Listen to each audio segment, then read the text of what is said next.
Ready to ditch reality and soar through the skies from your couch? Let's get Flight Simulator up and running on your Xbox One in just a few simple steps.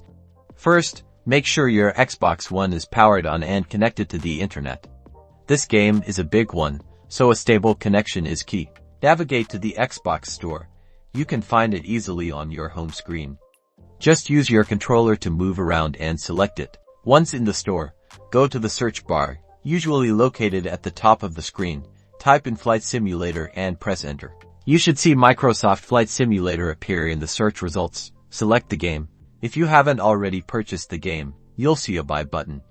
If you own it digitally or through Game Pass, it will say install. Choose the appropriate option. The game will now download and install. This can take a while, so be patient. Grab a snack.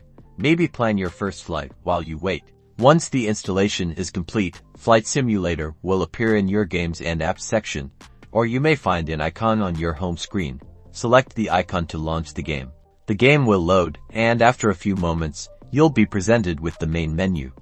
From here, you can choose your aircraft, departure and arrival airports, weather conditions, and more. And that's it. You're ready to take to the skies. Enjoy your flight.